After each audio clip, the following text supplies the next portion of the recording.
Good afternoon, everybody. Happy Sukkot. My name is David Weisberg. I'm the CEO of the Federation for Jewish Philanthropy of Upper Fairfield County. I'm very happy to welcome you to this afternoon's webinar, which was well worth the wait. We were scheduled to have this webinar on the Yiddish art song a number of weeks ago, and so many in the community lost power due to a storm. So it's good to be back, not only with the power of electricity, but with the power of music and the power of Yiddish heritage, all coming together in one webinar that we're calling the Yiddish Art Song, Creating and Curating for a New Generation. And we're excited today to have two wonderful guests who amazingly look very much like the two people who were on the title screen that we had up at the beginning. And that's Alex Weiser and Samantha Stinson. Hi, Alex. Hi, Sam. How are you? It's good to see you. Hi, David. Thanks so much for having us. Hi, David. Happy to be here. So I just want to introduce the two of you briefly to our audience. I don't have to introduce you to each other. I have both of your bios. If I read them both in their entirety, it would take up the entire hour, but I'll read just a little bit. First, about Alex. Broad gestures and rich textures are hallmarks of the compelling, and that's from the New York Times, compelling, deliciously wistful, personal, expressive, and bold music of composer Alex Weiser. Born and raised in New York City, Alex creates acutely cosmopolitan music, combining a deeply felt historical perspective with a vibrant, forward-looking creativity. Alex's debut album, And All the Days Were Purple, was named a 2020 Pulitzer Prize finalist for music. That is super exciting and cool. Released by Cantaloupe Music in April 2019, the album includes songs in Yiddish and English and has been praised by The New Yorker as ravishing, and there's a whole bunch of other really great quotes here as well. Alex recently completed an opera with librettist Ben Kaplan called State of the Jews, hailed as stunning, heavenly, marvelous by Israeli National Public Radio. The opera is based on the life of Theodore Herzl. Alex, we're so grateful to have you here. And I should say, Alex comes here courtesy of the YIVO Institute, where he is the director of public programs. Thank you very much, David. To have you here. And my friend, Dr. Samantha Stinson. Samantha is a performer, educator, and lecturer whose career has taken her internationally and back again. She earned a doctorate of musical arts degree from the University of Cincinnati College Conservatory of Music, lecturing on the genre of Yiddish art song and compiling a Yiddish song anthology for her dissertation. Samantha has performed with opera companies, theaters, and symphonies in the US and UK. She holds additional degrees in music from the Chicago College of Performing Arts and SUNY Purchase Conservatory of Music. And most importantly for us in our community, she serves as the Director of Education, Ritual, and Music at Congregation Bethel in Fairfield, Connecticut. Sam, thank you so much for doing this. Thank you for asking me. It's a pleasure to be here. So I think that all of our attendees who are watching this program today probably know what Yiddish is. So I'm not going to ask you what Yiddish is. I know what Yiddish is.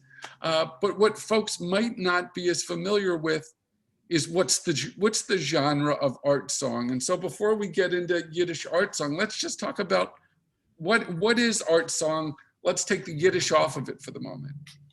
Okay, so art song is a genre of music that features the voice and the piano. That's the broadest definition. It's basically a piece of music that's written for the concert stage between a voice and a piano. There are, of course, offshoots of that. There's vocal chamber music, which involves other instruments as well.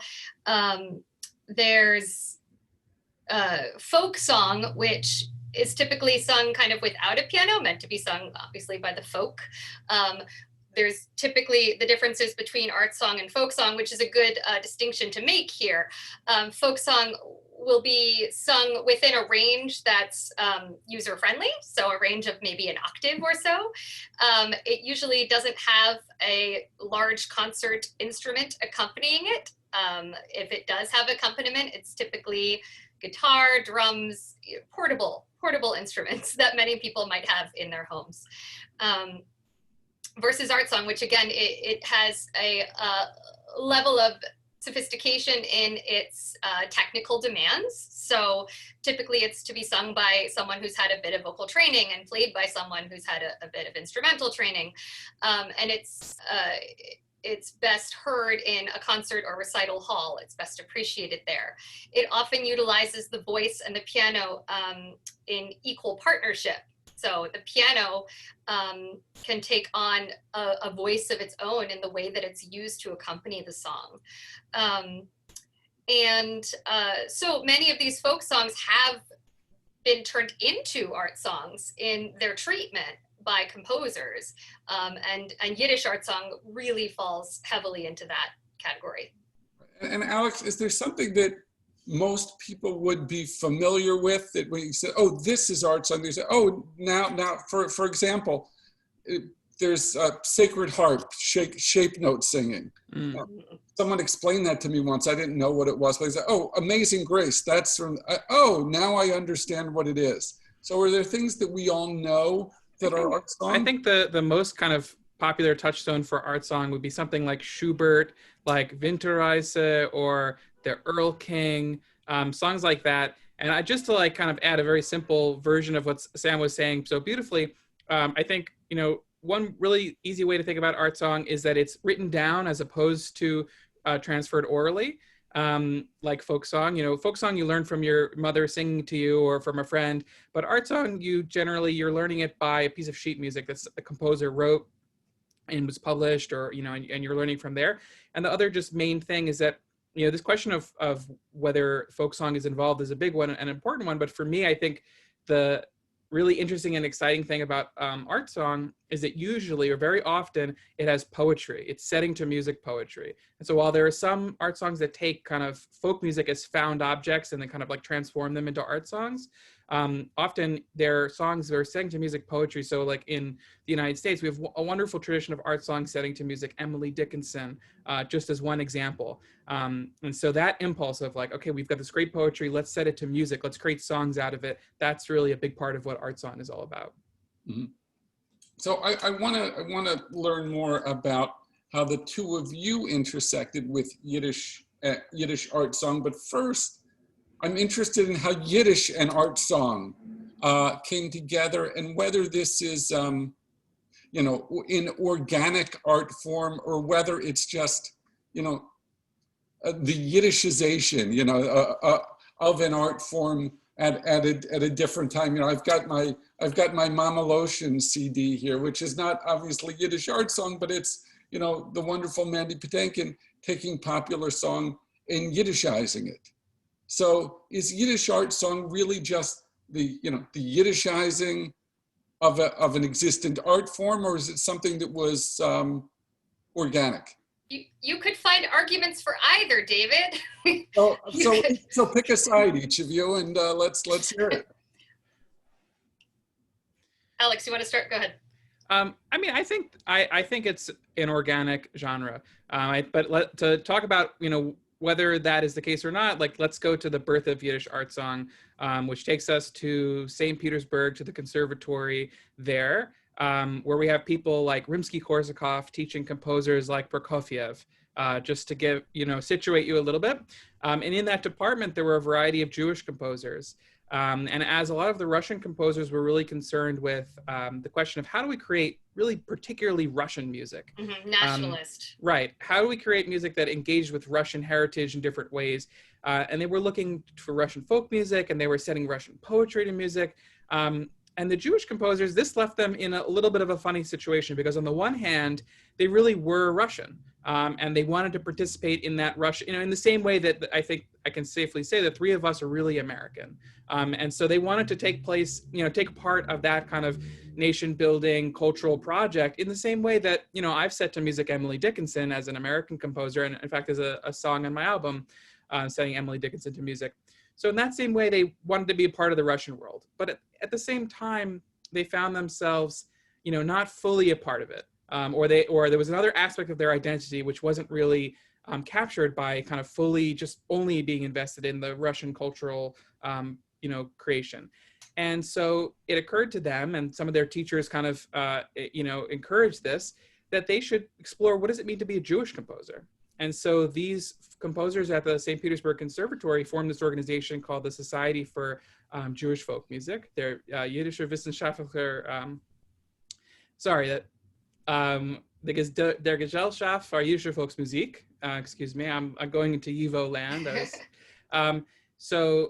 And they did precisely that. They supported ethnographic research to study Yiddish folk song. They published Yiddish folk song books and school books for children. And they published music and did performances of concerts of composers that were engaged with what it means to create Jewish classical music. And part of that was engaged with folk song, and part of that was also writing art songs. Using this tradition of Yiddish poetry and Hebrew poetry and creating songs out of it. Right. And it's interesting, though, that they kept colliding the worlds of kind of folk music, ethnomusicology, Judaism, and classical music. It's this weird square, and I like to think of it more as a triangle between religion, ethnomusicology, and classical music. So, for instance, when they got Governor Dubnov to approve their society that they founded in 1908. And by the way, it only lasted a decade because the revolution happened 1917 and they had to close it 1918. So they did a tremendous amount of work in a very short amount of time. But when Dubnov granted them the right to establish this society, he insisted that the word folk be put in. So it wasn't the St. Petersburg Society for Jewish Music. It was the St. Petersburg Society for Jewish Folk Music. And it was almost as if Dubnov wanted to make sure that, the classism remained in place, that Jewish music is folk music. And a lot of people do, unfortunately, associate folk music with a lower class, with untrained, with amateur. And so it's interesting that Dubnov felt the imperative to keep it sort of lower class. And in other ways, Jews were being reminded that even though they were granted full citizenship of Russia in 1891, there were still quotas in universities and conservatories. There were lots of ways that society constantly reminded them that they were lesser citizens. And so this was no exception to that, unfortunately. Right. So I'm interested in how the two of you came to dedicate such a significant portion of your interests into Yiddish art song. It occurs to me that there's many things that our grandparents have done that have become hip once again. I think, Mahjong is hip once again. And it seems that Yiddish, very much the same, has that kind of coolness and revival. I'm wondering how the two of you both gravitated. And let's start with you, Sam, because you dedicated such a significant portion of your academic career to Yiddish art song. All right, so I earned all of my degrees in voice performance, classical voice performance. And when you earn a Master of Music degree, typically you have to give a recital or two as part of those degree requirements. And while you're somewhat kind of constrained in what you can choose for your bachelor's recital, there's a very formulaic way that most classical singers study. They learn Italian, German, French, sometimes Russian, sometimes English. Art, song, literature, and diction, and opera, right? And so that's the formula for when you're younger. But in your master's degree, you get a bit more freedom in what you decide to program, what fits your voice best, what fits the artistry that you experience best. And so I wanted to share a bit of my culture with the audience. And this is not unusual. If you have Swedish ancestry, you might program some Grieg. And if you're Black, African-American, you might program some spirituals, right? So similarly, I wanted to program some Yiddish music. My grandparents spoke Yiddish, my parents didn't, and I wanted to again. And I think that's a really common story among our generation. And so I went to the library and looked for some Yiddish music. And I was in Chicago at the time, and my conservatory library had one selection of Yiddish music, and it was folk songs. I think it was the Lazar Weiner 14 songs, I think. And so, you know, I found a lot of them were really liturgical in nature. So sacred text or text concerning the Jewish experience versus secular poetry about anything at all. And so it was it was very folksy, and I wanted something a little bit higher, a little more elevated. And so I searched all of the WorldCat, right? All of the archives. And I had a friend in Pennsylvania at UPenn, and I found something in the Rare Books archive there and had her sneak in and copy it for me. So I was able to perform that kind of music. But I kind of thought that maybe this sort of music should be more accessible to people. And I found that there really hadn't been an anthology meant for voice students of Yiddish art song published. There's, you know, there was the Irene Heskey's St. Petersburg Society book, which has a lot of wonderful selections, and a lot of individual composers had published, you know, curated anthologies of their own works. There's Golub and Bugach and Weiner, and a lot of their children have taken up the mantle and continued to publish their stuff. But for example, again, when you are 18 and go into university, you'll get the 24 Italian art songs and arias book. It's a very definitive, everyone who's been in school for music knows this book. And similarly, there's, you know, German and French anthologies and English. No such for Yiddish. And so that was what spurred me to make this a large part of my doctoral research. And so I basically, you know, did all of the other requirements for my doctorate. I became fluent in German because we didn't have any Yiddish classes. And then I was at Cincinnati, right across the street from Hebrew Union College, where there are quite a few fluent in Yiddish professors. So they helped me tremendously. And then I applied for and received some grants to make a domestic research trip. And so I did a lot of work at the Yiddish Book Center in the YIVO archives, at the Holocaust Memorial Museum with Brett Webb, thank you, Brett, and the Library of Congress. And so I was able to put together this anthology from all of those trips. And yeah, I'm still working on getting it published. And the tricky part with publishing the anthology is you need to contact every single estate of every single composer whom you wish to include. So that's still in the works.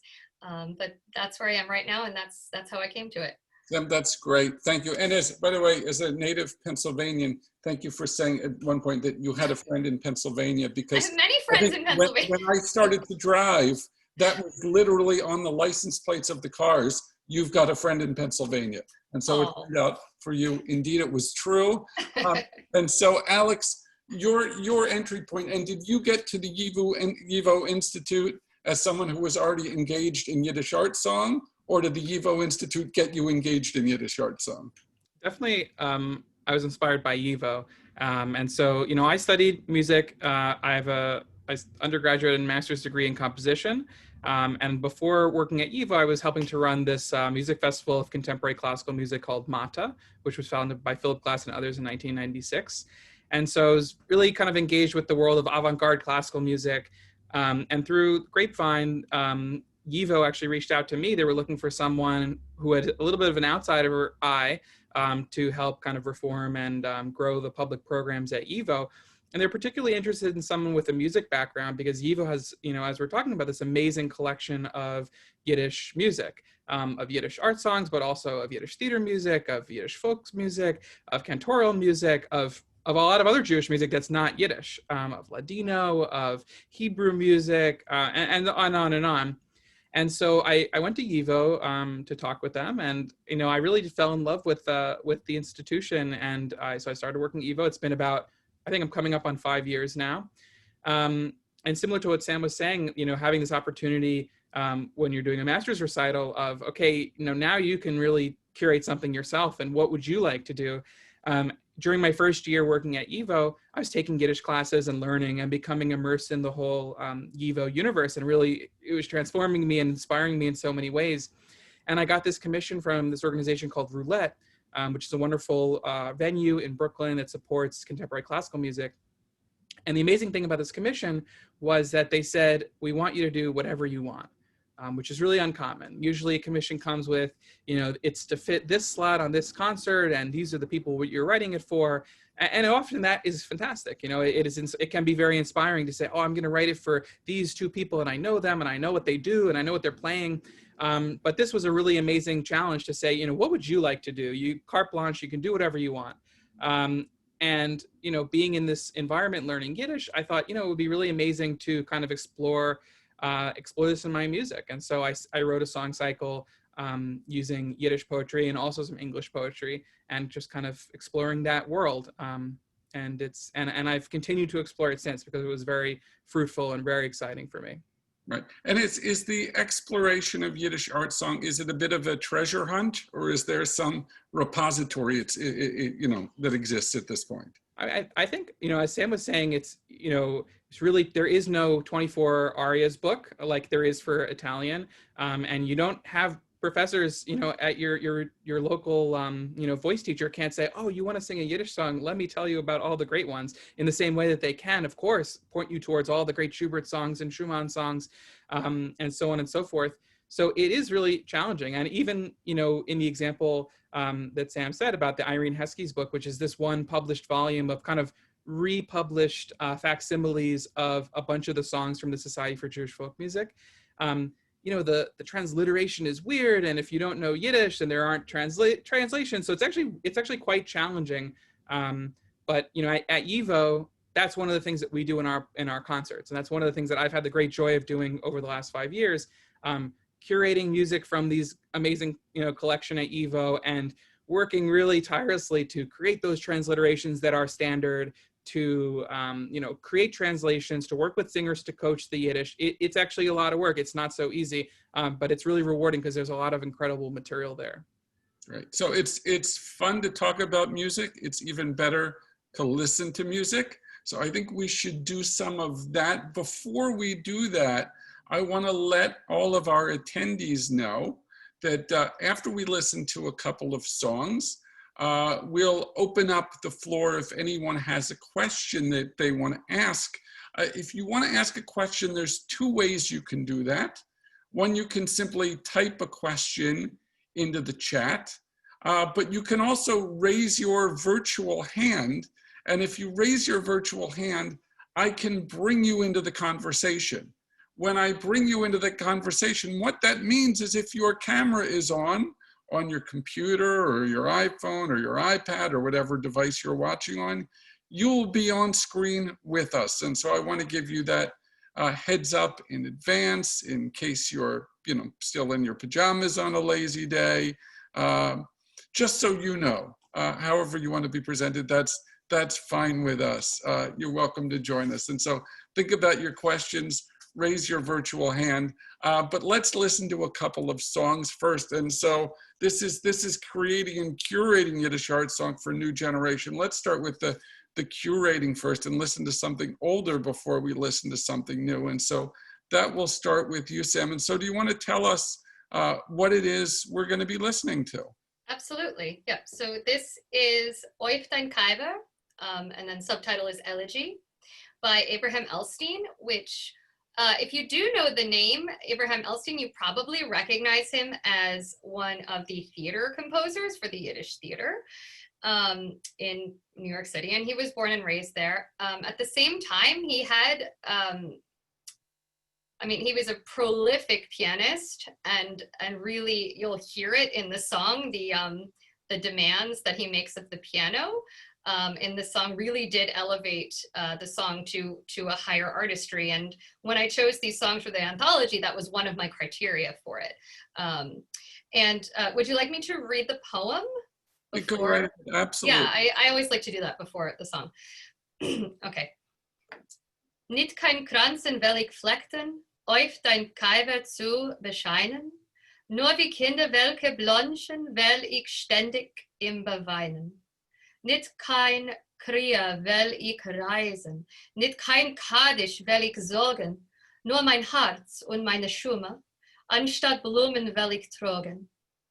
Keine Vögel will ich losen, lämm dein Kaiverzinnen fliehen, euch die Sonne will ich verschelten, nicht zu Broten dich umbrien, Dorstig will ich halsen, huschen, ot dem Bergel dem Schwarzen, und im Stehen der Dimazeibe, drücken will ich stark zum Herzen. Okay.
Just beautiful, Sam. Sam, the most frequent question that came in while we were listening is what does it mean?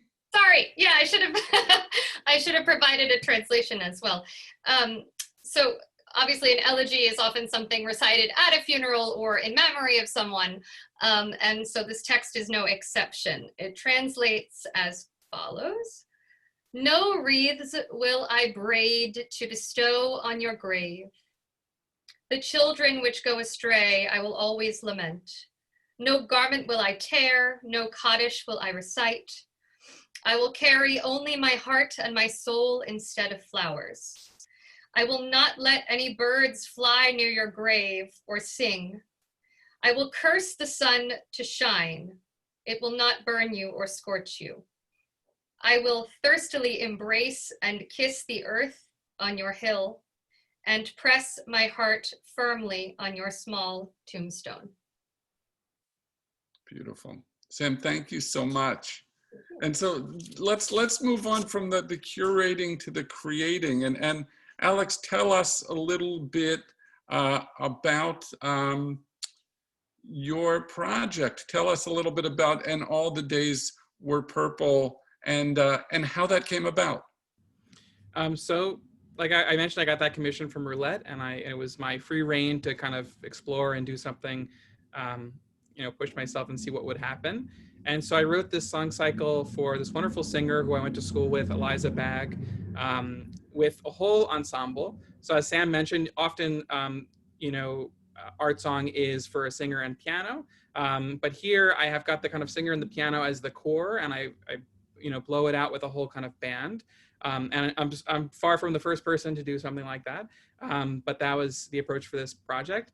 And the cycle is kind of exploring these big questions of life and death, of almost, sacredness and of meaning in life. But from a particularly, from a secular perspective, not from a religious perspective. But yet from a Jewish perspective.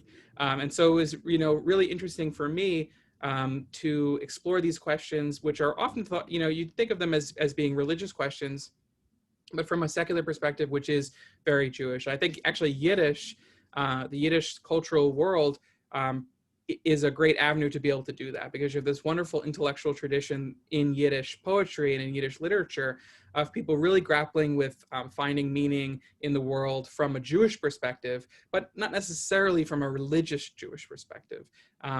Although, of course, lots of religious Jewish material in Yiddish as well. But in English, it can be a little bit harder to find what you find in voluminous quantity in Yiddish, and so. So that's kind of the idea for the album. And I think if we're listening to the first song from it, I can read you the poem. Wonderful. So it opens and closes as well with poems by Anna Margolin, who's a wonderful Yiddish poet who was born in Europe, spent some time in pre-state land of Israel, and ended up in New York, where she published her one book of poetry in 1929. This poem is untitled, and this is how it goes. And afterwards, I will share with everyone the information as to how to get a copy of this this wonderful piece of work you put together. Thank you, David.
Just beautiful, Alex.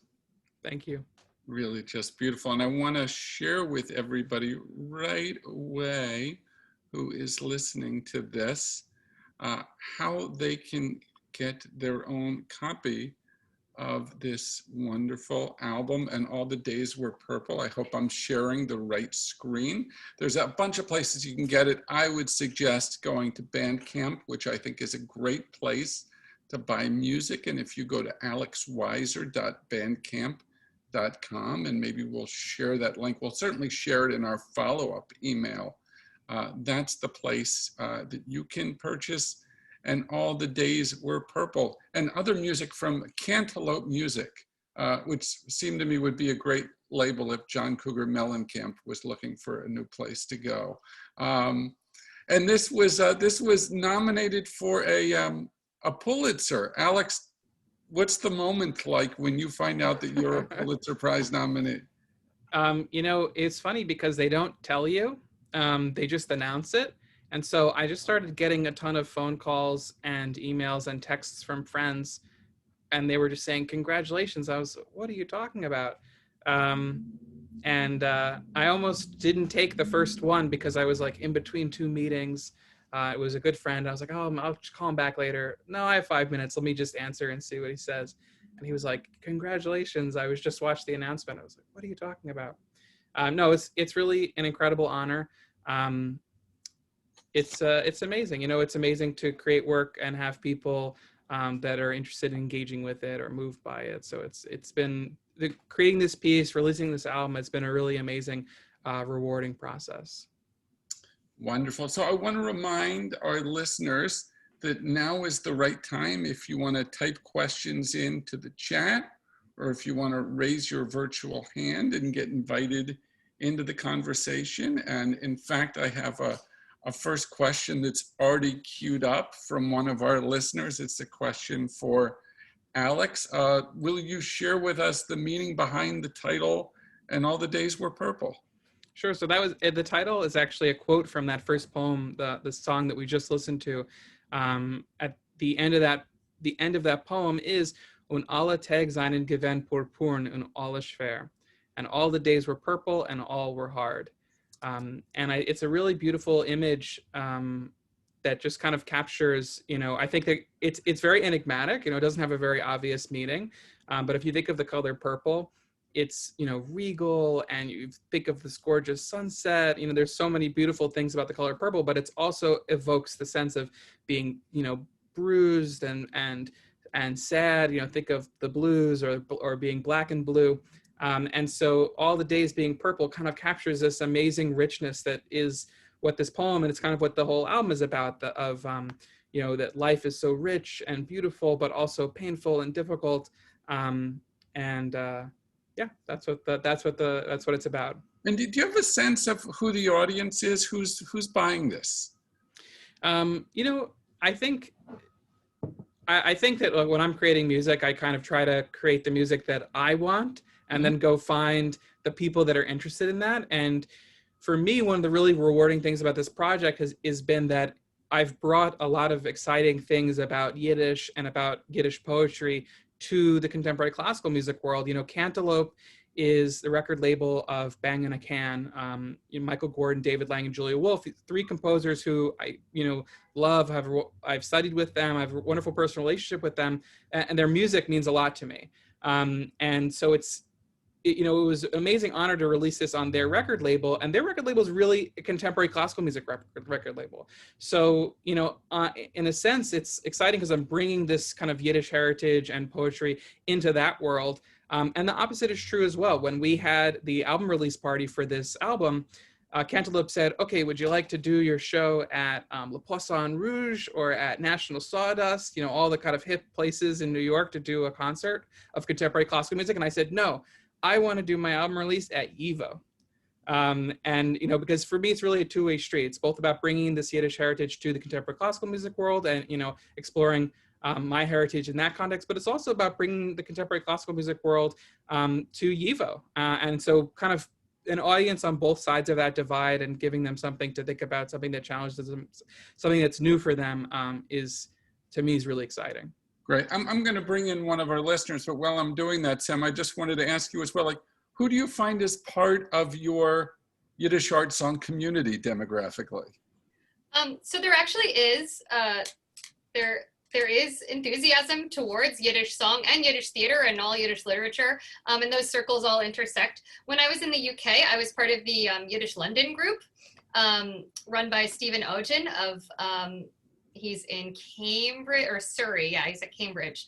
And so I was able to go, they have, well, when we were gathering and performing, they had a poetry open mic cafe that I was performing on. And then I was invited to do so again, now that they're doing virtual, and I'm back in the States, I'm able to participate once again. And then there's also like a pretty good group of people interested in Yiddish research in New York City. And Amanda Miriam Sagel, who works at the New York Public Library, she's kind of at the forefront of that.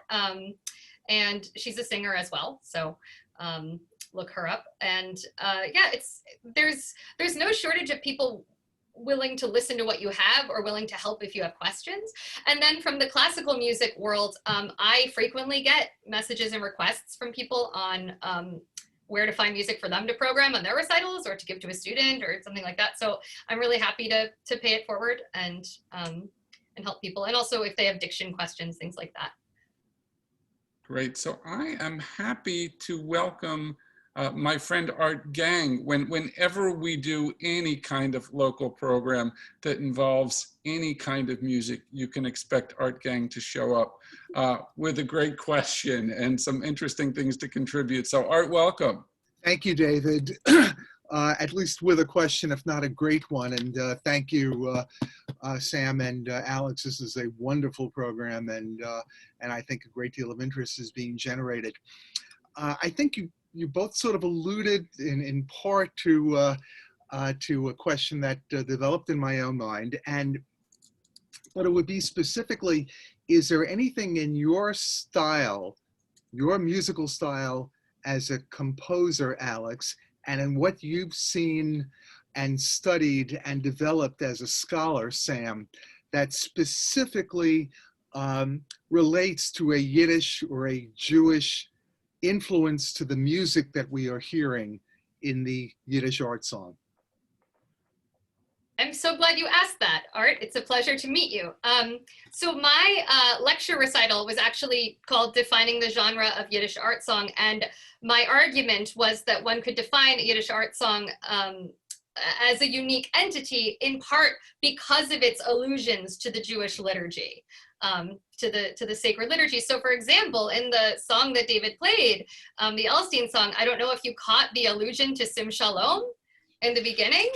But there was a very distinct part of the piano where it goes da da da da, which is our Sim Shalom, that often gets sung towards the end of High Holy Days.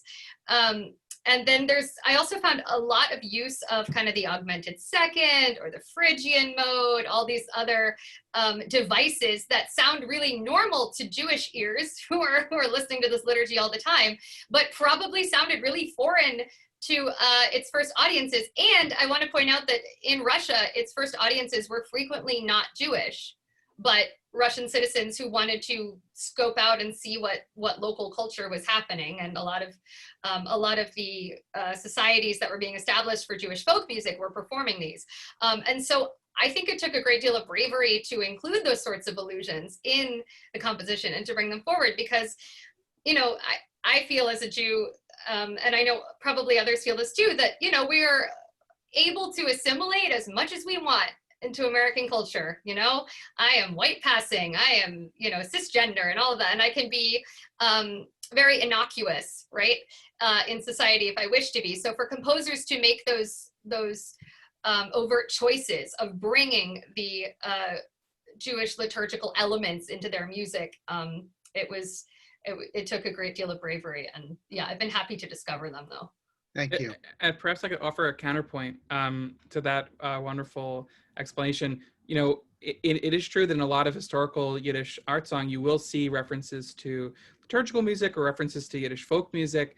But for me personally, that's in my own, you know, and also a lot of the specific stylistic elements, not just kind of quotations that Sam was talking about. But in my own music, it's actually one of the responses I got when the album came out from a lot of people was, wait a minute, but I know that this is Yiddish, but it doesn't sound like klezmer. You know, what's up with that? And, you know, for me, you know, the answer I always give is, well, look, you know, there's also an Emily Dickinson poem set to music on my album. And when I'm setting to music a poem of the English language that, you know, reflects an American heritage, I'm not going to necessarily go and pull for American folk music in my setting of that song. I'm just going to use a musical language that feels comfortable and familiar to me to express the ideas of that poem, to express the emotions of that poem. And so that's exactly how I approached Yiddish art song as well, you know, just to express the ideas in it and not necessarily to use kind of Jewish musical signifiers, you know, like the augmented second or like, you know, cantoral melodies or folk melodies. You know, those things are wonderful and you do hear them sometimes, but I think one of the beautiful things about setting Yiddish poetry to music is that you have a way to be a part of that really rich, amazing intellectual tradition without necessarily being a part of, you know, one of the many Jewish, you know, folk music traditions. Thank you. Thank Art, you. thank you so much for joining us. Thank you, David, and continued success. This is wonderful. Thank you so much, Art. Thank you. So, question that was typed in, someone's curious if singing or writing in Yiddish evokes any connections with your ancestry. I hope so. I mean, it's the reason that I turned to it in the first place was a desire to connect to heritage. And I have known through the experience of doing this research and meeting all of these other people who are similarly interested that I'm not alone in that feeling. And I think that, I don't know if that's sort of a uniquely American feeling that, you know, all of us came here from someplace else and all of us feel a desire to reclaim what was ours before whatever circumstances pushed us into the US. So, you know, if you're able to make those connections, I personally find it wonderful. I think it's a testament that, you know, to our resilience that we're able to find so much right now and able to perform all of this and hopefully as it was meant to be performed. But absolutely, I feel a connection. I think, you know, every time you write a song, you kind of create the family that, or you highlight the family of things that it's related to, or that there are reference points for it. And, you know, for me, the idea of creating a song that has a Yiddish text and being connected to these reference points that are part of my heritage is really, you know, exciting and really meaningful. And finding a way to do that also connects with other aspects of, you know, the music in the world that I'm really interested in, which are not just, you know, Jewish things, you know, makes it a particularly kind of fertile place for exploration. Right. Did you have a sense as to how contemporary Yiddish arts are received in those places that are kind of the fertile crescent of Yiddish culture, you know, back in Poland or Ukraine or elsewhere? You know, there's a really interesting kind of flourishing of Yiddish language culture in Eastern Europe and even in parts of Western Europe right now for a variety of reasons, some of which are, you know, some of which involve, let's say, Jewish people and others that don't involve Jewish people. You know, I think that there are small Jewish communities still in Eastern Europe. And in many ways, those communities are interested in engaging with Yiddish culture and kind of having some kind of continuity with pre-war culture. But then you also have really large communities of non-Jewish people who, you know, they know to some degree that the heritage of the place that they're from was actually really richly Jewish up until, you know, the Holocaust. And so there is a real interest in engaging with, you know, the culture of that place in a way that acknowledges and even celebrates the Jewish component of that culture. But it's really tricky because you don't have, you know, the kind of native Yiddish language culture that you had before the war. And so it's a difficult thing to figure out how to do well, you know, that is kind of respectful and engaging in a genuine way. But it's definitely something that people are really interested in now. Yeah, when I was in the UK, it was surprising that many members of the London Yiddish group are not Jewish. just find it really fascinating to explore this cultural language that was, you know, cut in half by the Holocaust. And I also met up with, he's a choir director. I want to say he's doing work at UCL, at University College of London, but he is from Finland, and he has like a Yiddish choir up in Finland. So it truly has far-reaching effects, and there are just people who are fascinated with the culture, and I think as long as they're appreciating it and not, you know, not appropriating it, not making it sort of stereotypical or anything like that, then I think it can only bring good things. Right. In the few minutes we have left, I want to step back for a second and see if either of you have a question you want to ask the other. Can I sing your music? Of course. Sam, I'm curious, in the kind of, you know, work that you're doing now with Music for Worship, if this Yiddish background plays any role in that, and or if not, or if it's not a large degree, how you go about thinking of music to program in that context. So it is. All right, so in the role that I'm in right now, I've sort of had 3 careers, one in performance, one in academia, and now in the synagogue, right? And so I'm not officially a cantor yet, but I'm a cantorial intern with Sika, and I'm preparing for all of my cantorial exams. And so studying all of the nusach so all of the prayer melodies of the great cantors of, you know, the last century or two, you know, Kachko and Sparrow and all of those people, and seeing what they did with the melodies and how much of that really sounds like a Yiddish folk song mode. So there's that. There's also the element of improv that I know features heavily in folk song as well, the cantillation, and I've been sort of comparing my cantorial study to what a jazz musician has to learn, sort of how to take a mode and improvise around it. And I think my work in Yiddish song features heavily in that, because again, it's the modalities are very similar. The interval, you know, the intervallic structure is very similar. And so that's one way in which I'm using my past in my present. And it's also, you know, fun to pick out from any of my selections, like a nigun for a Friday night. There's a lot of the Yiddish songs I found are just nigunim. So that's easy enough to do. And really, I would love to, at some point, curate some sort of part lecture, part theater piece that explores really the differences between the folk song, the art song, and the Yiddish theater songs, which have a great deal of overlap, but also exist in their own entity. Great. So as a lightning round kind of question, I'm interested in both of your favorite Yiddish expression. You know, I think that it's a really impossible question to answer, because Yiddish is such a rich language in which you can really say anything. And I think that actually is my favorite thing about Yiddish, you know, is that we tend to think, you know, especially those of us grew up hearing just a little bit of Yiddish here and there. You know, my grandmother will say, you know, the curse, geh in die Erd mit die Beine, or, you know, go to hell with your bones, something like that.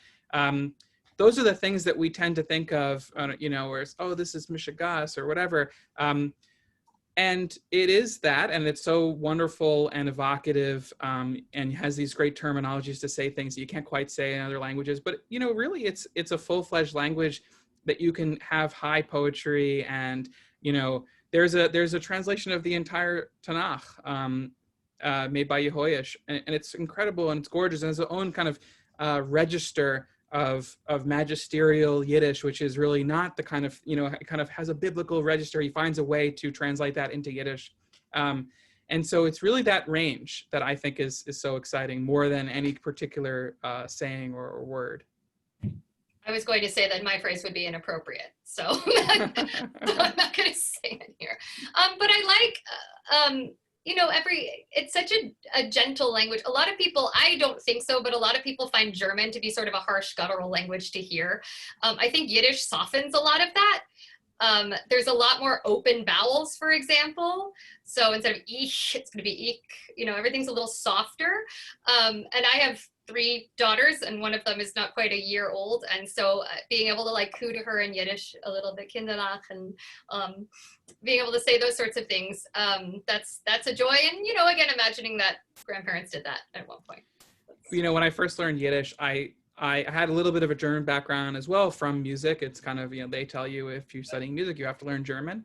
And when I first was learning Yiddish, I was like, oh, it's kind of like German, but with a Brooklyn accent. And I was quickly disavowed of this idea of, well, where does the Brooklyn accent come from? It comes from Yiddish. And in fact, you know, one of the funny experiences that I had is that, you know, growing up, whenever we would go to shul for a family affair and my grandfather would have an aliyah or something, I always thought he had this terrible Hebrew. You know, he would pronounce it in just this way that was very foreign to what we were learning in Hebrew school. And I thought, well, you know, he just probably doesn't know Hebrew that well. I never really thought about it. But then when I learned Yiddish, I realized that he actually was just pronouncing it with an Ashkenazi, you know, Yiddish accent. Which is how, you know, Hebrew was pronounced in Eastern Europe for, you know, hundreds and hundreds of years. And, you know, that kind of, you know, reconnecting with that, is really exciting. And so if this webinar becomes somebody's entry point for Yiddish art song, and they, you know, this ends and they say, okay, I want to dip my toe, or I want to take a deep dive into Yiddish art song. Other than sending them to alexweiser.bandcamp.com, which should be everybody's first stop, where else do both of you want to send them? I mean, Alex, talk about YIVO, go. Sure. Well, so YIVO, you know, this place that I work and I curate concerts and other public programs, is an amazing resource for people. And I'd say the first 2 stops, if you're really new to this world and you want to get to know more, is one is the YIVO Encyclopedia. YIVO created this amazing encyclopedia of Eastern European Jewish life, and there are a bunch of articles about music, which are really helpful kind of first places you can learn about the Society for Jewish Folk Music, which we spoke about, and many other things. So that's one resource. And another resource through YIVO is our YouTube channel. YIVO's YouTube channel has, you know, all these concerts that I've been talking about. You can listen to them all on YouTube. And if you click through and you look at the description, we usually have a link to a concert program, often with song text in it.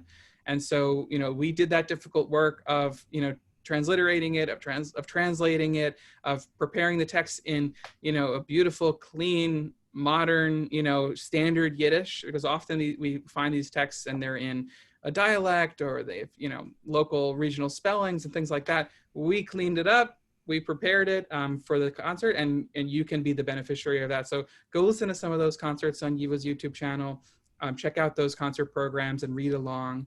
And yeah, it's an amazing world. I do really hope that some of you will be inspired to keep exploring.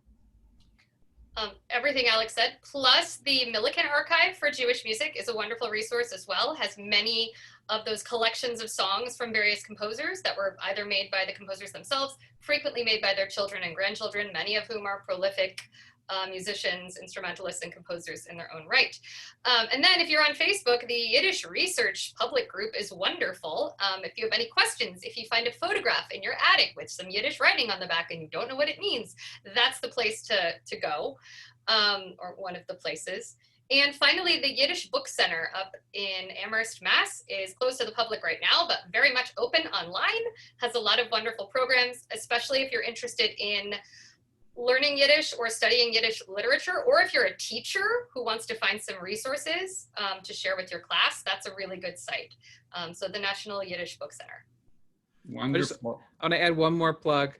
But, you know, if you're interested in learning Yiddish and you really, you know, want to take it to the next serious step, YIVO has classes in the fall, in the winter, in the spring, and in the summer has a 6-week intensive immersion program. We had over 120 people or so learning with us over the summer from around the whole world on Zoom.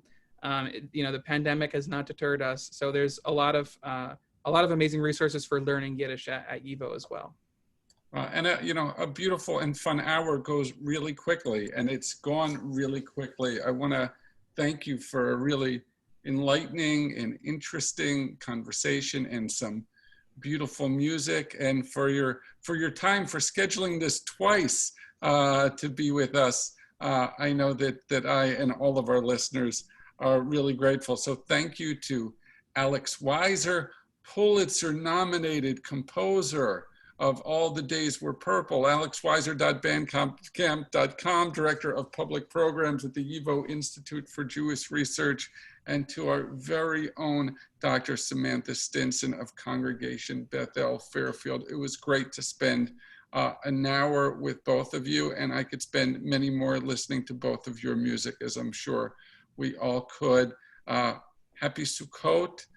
Stay well, make beautiful music, and most importantly, stay healthy. Thank you so much. Thank you so much, David. It's been a pleasure. To everyone.